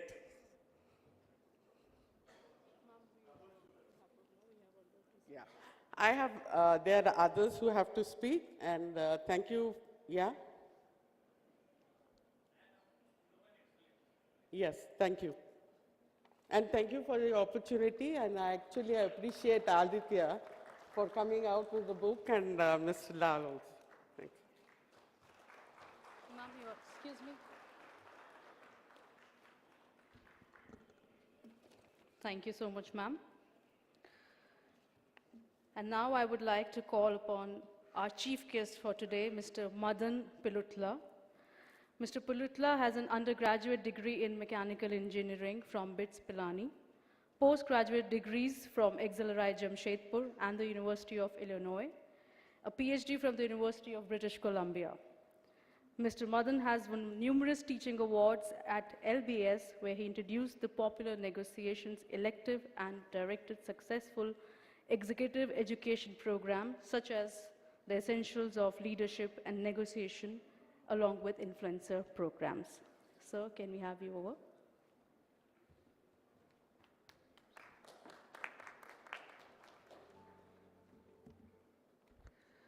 Good evening, all. So thank you very much for inviting me, Aditya. It's a pleasure, it's an honor to listen to all of the wonderful qualities of your father. So thank you for this privilege. So let me just start off by saying that that the invitation itself was an opportunity for me to read the book. I like reading books, so when Aditya, you gave me the book, obviously I took it, I read it over the weekend, and there are a few things that I picked up from the book, which I just thought I'll share with you. But even before the book itself, let me just tell you that the single biggest quality that I picked up this evening, when I look at the number of people who are here, to celebrate the life, the character, the achievements of Mr. Rupendra Rao and the family. So I commend the family. There are at least 3 generations that I see here. It's incredibly lovely to see the children playing around, so out here. So the quality that I want to commend you for, and him, of course, for Mr. Rupendra Rao for, is love. So the love and the affection that all of you have for him is a testament to his character. It's a testament to what he has managed to do over the years, staying completely true to himself, being an authentic human being, being the kind of person who inspires love, who inspires admiration, and who inspires loyalty. So that's the first thing that I just take away from this evening. So it's a privilege to be part of that. The warmth that is accorded to him, to reflect in that warmth itself, feels very, very special. So commendations to you and your family. Thank you for giving me this privilege. So the 3 things that I read in the book that I want to pick up on, the first of them I mentioned very briefly. So in looking at it with you, Manish, the pride that he takes in you, it's in the interview right at the end, where he says, I had a dream of giving jobs to 100,000 families, but the dream, Manish fulfilled this dream, So the generosity of spirit, where he takes credit or he takes pride in other people's success, the people that he's mentored, is something just amazing. And it's not just you, Manish, though you're obviously very special to him. You get a lot of mentions in the books. But even employees who come to him and say, I have this fantastic opportunity, I'm going to go abroad, I'm going to go to Dubai, I have a job there, or I'm going somewhere else. And Mr. Rupendra Rao, rather than saying, I want to keep you back, I want to keep you here, for him to say, good luck to you, this is a great opportunity, I want you to go there, I want you to go, and I want you to fly there. The opportunities that he gave and the generosity with which he mentored all of his, I wouldn't call them employees, I would just call them mentees, So these are the people that he nurtured. So it's not just, so the 350,000 jobs that Manish has managed, Manish's company has managed to create, and the other jobs that all of the different mentees have managed to create are all down to you. So I don't think that you need to feel bad at all about the fact that you didn't do this. A lot of the people that you mentored did it, which means the credit belongs to you. So that's the first of the things that I just wanted to pick up from the book itself. The second is it's there in the book. You look at it, you talk about the employees, the different employees. And Aditya picked up about something here in your speech, which I really liked a lot. about his model about human beings. So what did he think about human beings? And you can have different kind. You can have a cynical kind of a view about like what other people bring to the table. You can be much more generous in the way that you interpret people. But Aditya, what you said is that his belief about people, about their ability to learn, their ability to do the different things. So one thing that I'm struck by when I've come to India, this is a statistic that gets thrown at me because I'm an academic. I'm part of an institution which is a very important institution in India, is people talk about the non-employability of a lot of our graduates. So according to the World Economic Forum, what they say is that just 1 in 5 engineers who graduate from engineering colleges in India, but 1 in 10 graduates are employable. So that's the statistic that they throw out to us. But what I want to do to point out to is Mr. Nrupender Rao's belief is the kind of belief that we all need to have. So people are not non-employable. People are not trained at the point that you're trying to take them into your jobs. They're not trained. They're learnable. People can learn. People can be trained. And that I take away as the second kind of a big thing that is out there, is you have a positive view about people, then the non-employability problem can be solved. You just need to bring in people. You need to have the patience. You need to have the ability to train them. And these are people who are going to become valuable employees for you in the long run. The third of those, among the different kind of incidents that are interspersed in the book itself that I took out, right at the very beginning, so there is this anecdote that Pawan that you refer to, where you talk about there was a company that was growing very well. That at that point in time, there was someone from, I think it was a Calcutta-based company. They wanted to buy this company. They offered in the first instance. They came down. This was one of Mr. Nrupender Rao's companies. In the first instance, they offered X. They went up to 2X, and then they went up to 5X. And the person that Mr. Nrupender Rao had commissioned to have these conversations had promised the other party that if they go down to 5X, then he will sell the company. He didn't want to sell the company, but when the person that he had commissioned to sell the company came to him and said, I've made this commitment, he said, well, if you've made a commitment, then you have to sell it. So the idea that, you follow this and you look at this, you keep your word, which is what I took away from there. But book ended right at the very end, so in this, when Pennar Patterson, when it didn't do very well, what hurt you the most, so at that point in time, what hurt you the most, and you tried to return the money at all points in time, and the learning that you took away from that, and a learning that he's given his children is, do not take money from retail depositors, because these are people, these are very hard-earned money that they're giving out there, and if anything, they lose out. When, you need to try and you need to return it to them, but if you cannot, then there is a big kind of a problem for the people who are retail depositors for you. So when you're reading the book, right, so right through the book, it's interspersed the kind of the ethical qualities that he had, the ethical qualities that he imbibed in his company and in all of the different businesses that he had, but it came down to the very strong value system that he cultivated, that he had going for him. So I want to stop here just to say that, I would encourage you to, you know him. You don't need to read the book in order to know him better. But just as some kind of a memoir, to put it down together and say that I want to collect these different anecdotes about the fantastic qualities that this great human being has had and has demonstrated in building a very successful business, in having a very successful life. I'd like to say, please get the book, please read about these qualities themselves. Thank you once again for giving me an opportunity to get a glimpse into the life of an extraordinary human being. I'm honored, I'm privileged. Thank you. Thank you so much, sir. Last but definitely not the least, our next speaker is Wing Commander Mr. A.B. Bhushan, a school friend of Mr. Rao, someone who has been associated with Pennar Group for a very long time now. Sir, can we please have you on stage to present vote of thanks?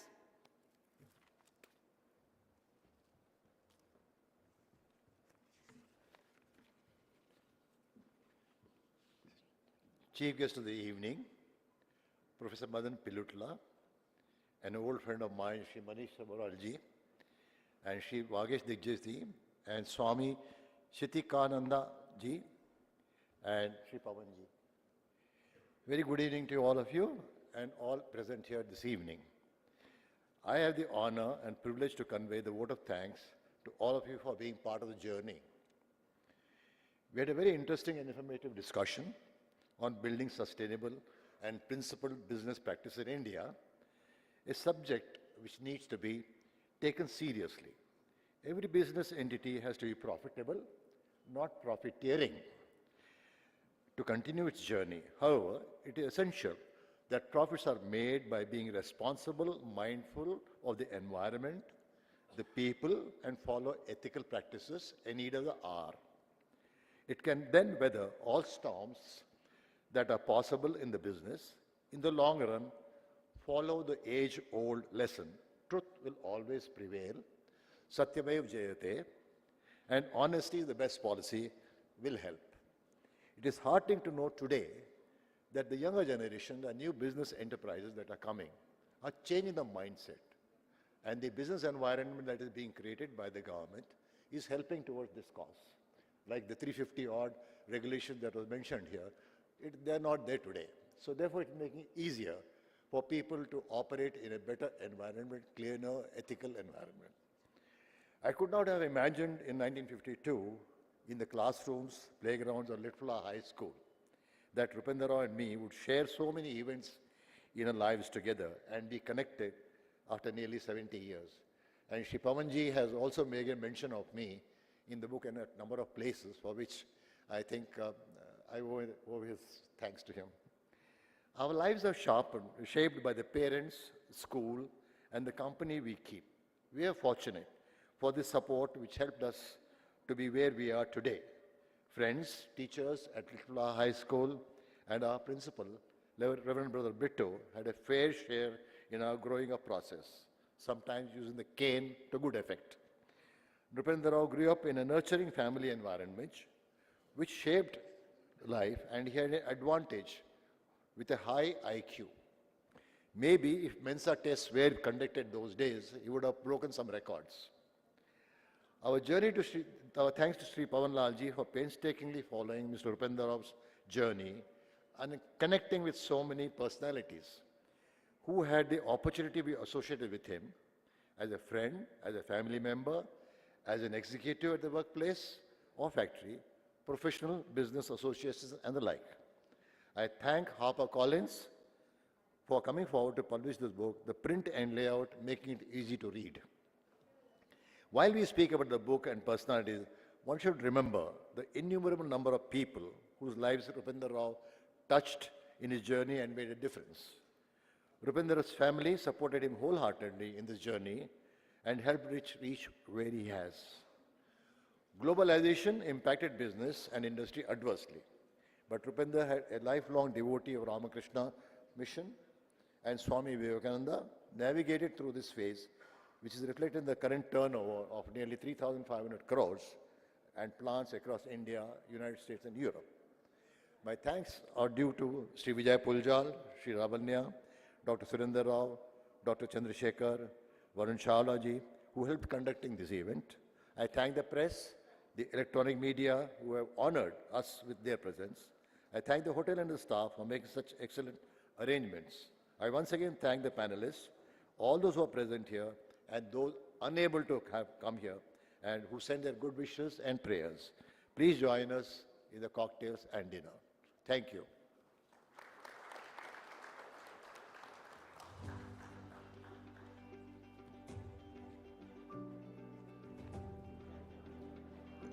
Thank you so much. I would like to thank all our dignitaries and everyone present for being a part of this beautiful evening.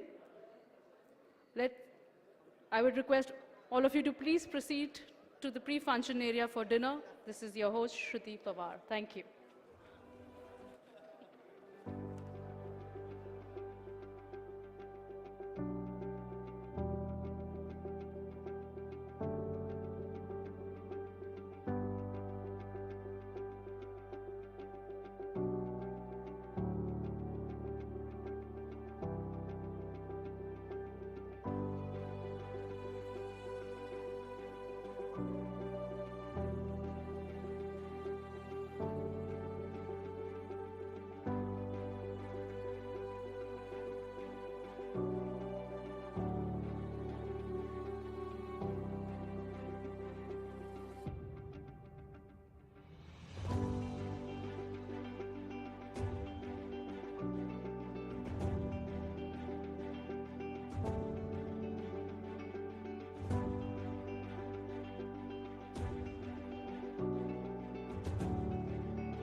Bag ఇచ్చారు, battery తీసుకుందాం. ఈ పక్క bag battery bag అయ్యి ఇంకేది నేను పట్టుకుంటాను. ఇలాకెళ్ళి battery తెలుసా?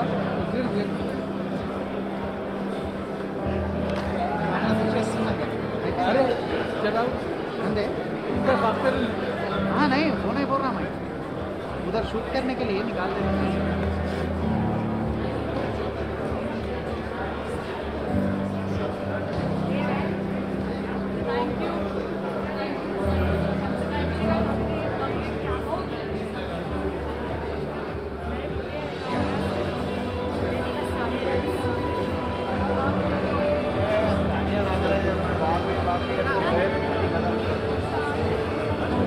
అక్కడ దాంట్లో పెట్టమంటారు, సన్మానం చేస్తుంది కదా, అది లైవ్ పెట్టమంటారు. ఇడికి తీస్తాడు మైక్ తీకేద్దాం, మన మైక్ అక్కడ కెమెరా తీసేస్తాడు. లైవ్ లైవ్ అడుగుద్దా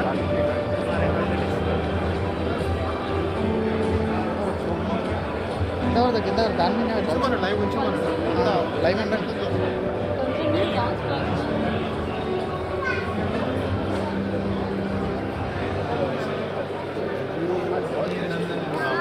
అయితే నా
సార్ ఎక్కడ పోయిందా?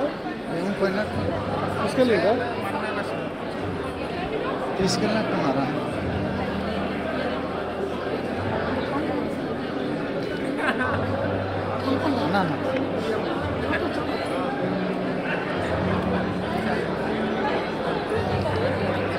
చూసి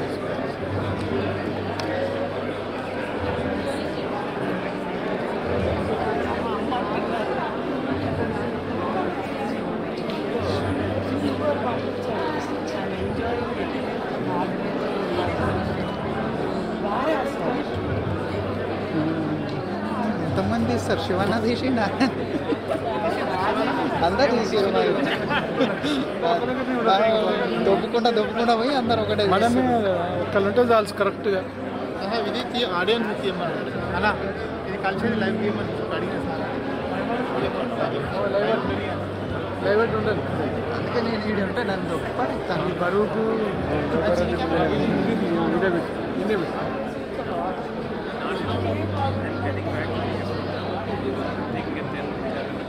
I'll come back in.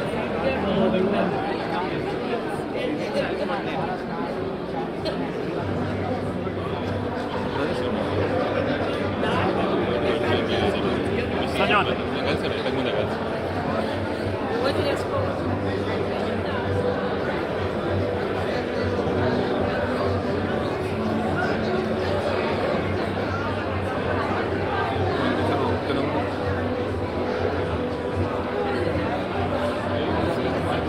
this. Cut कर दो बस बस कट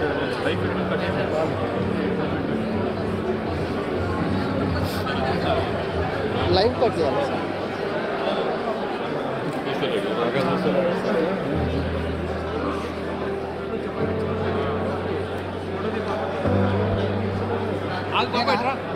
पापा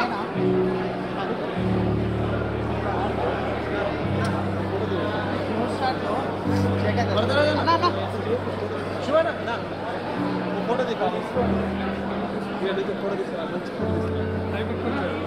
లైవ్ కట్ చేయాలి.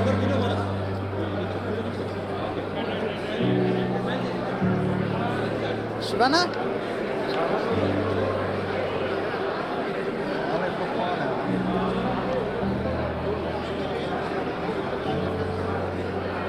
శివనా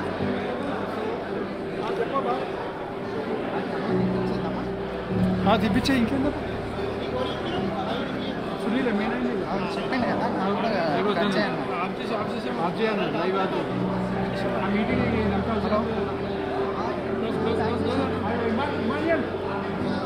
ఆపేసారు